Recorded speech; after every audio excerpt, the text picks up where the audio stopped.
Chris Chaffer with Weekendtrips.com, and we are here at IDS Toronto. There are so many exhibits to see, I don't even know where to start. Magic Pony, Props, Art Fontaine. I'm going to check them all out, and we're going to talk to Douglas Coupland about his new furniture line. Stay tuned.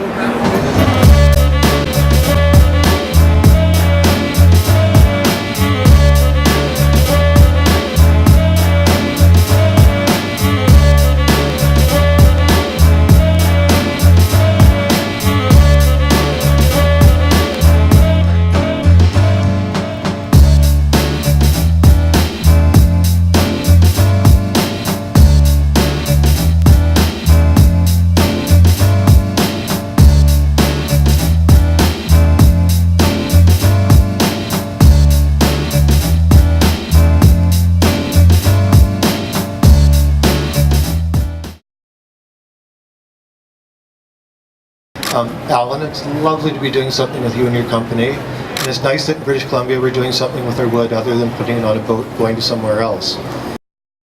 Here today at the 2013 IDS show in Toronto. This year, in collaboration with a company in Vancouver, Switzercultcreative, we're launching a small, beautiful collection of furniture for writers. You see it behind me here. It is coming out of a lot of my experiences I've had in my life. I went to art school in Japan. I've lived there and worked there a few times. And when I went to art school, I had to study, amongst other things, calligraphy. It was mandatory, and I kind of recommend it for everyone. And with calligraphy, you have to have a certain kind of posture, and there's sort of a ritual involved. And I mention that because it's 2013, and what is a book? It's not what it was in 2003 or 1993. It's all morphing.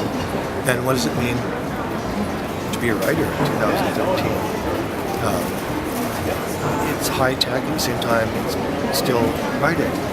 With the escritoire here, you have the option of putting a hole in the back of the chords, and so you can bring something very archaic. I mean, escritoire, it's like a spittoon or a shillelagh or something. It's a pretty esoteric noun. When you use it, lacquer is my favorite color. My second favorite one is the blue on the lamp. It's just looking at the color alone brings my head, calms me down, puts me in a very good headspace. And it's for one person. You can't share an escritoire. It's yours. Like you close it, it's like closing your brain for the night or the day, what have you. And ultimately, like writing itself, it's a very intimate experience. I used to write longhand, then started keyboarding, and then a few years ago I started using BlackBerry and an iPhone, and that scrambled my brain because I'm so used to autocorrect with thumbs, whereas my other part of my brain just next door is used to that. I'm a two-finger typer. I really honestly thought I was having a stroke because I was making so many accidents typing. It turns out my brain is just confused. It doesn't know what I'm changing between iPhone and keypad. So, because of that, I'm doing more longhand. The answer, it's most writers are can be very, very lazy. And so when you're writing longhand, I'm not writing one more piece of ink more than I need to. So I think you're a bit more, I am a bit more careful about what they commit to paper when it's longhand. I know these kids, a friend of mine, maybe grade 2 or 3, and I was writing some stuff out, and I looked at it, and I was just saying they can't read it, because they don't really teach handwriting. Yeah. It's like, oh, okay. Join vinyl records, typewriters, scrap bin of history. Okay, obviously you got the Eaton's Lounge and Ottoman. That was sort of the cliche for anyone working in architecture or industrial design back from the 50s, 60s, 70s. I think Tom Wolfe actually made fun of them in one of his books. That's the Adirondack chair, which I always associate with Eastern Canada. We didn't really start getting these in Western Canada until Canadian Tire really started making a push on them. These are those plastic chairs that come from Toronto, I think. I don't know the name of the designer. It's actually Montreal. Yeah. It's two Italian gentlemen from the 70s. You only see those in Eastern Canada. You never see them in the West. And that's Philippe Stark.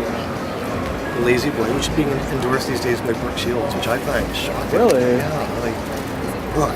Come on. He's had a hard life. Of course, that's Warhol's electric chair. Yeah. They did it. I think it was somehow in connection with Art Forum. The most desirable pieces of art you can own as a collector. And there's tied to the top. One was the Warhol electric chair, and the other was a giant Jeff Koons sculpted puppy dog with a twisty blue. I love wiener dogs. Yeah. I love that stuff. And that's Freud's couch. It's a bit. That would not be my couch. I mean, like, I never lived in a house that had crowd though. You know. But the thing about Freud, he had his human figures around in his workspaces, and I do think that is interesting. I've tried to actually get more the human collecting-wise. It might be Colonel Sanders' piggy bank, or it might be Miss Curity Band-Aid from 1946, or whatever. But getting reintegrating the human figure per se into the environment, I think. I mean, my brother's a taxidermist. Maybe I just might have taxidermied people in my environments or something. But no, it's a beautiful, beautiful room, and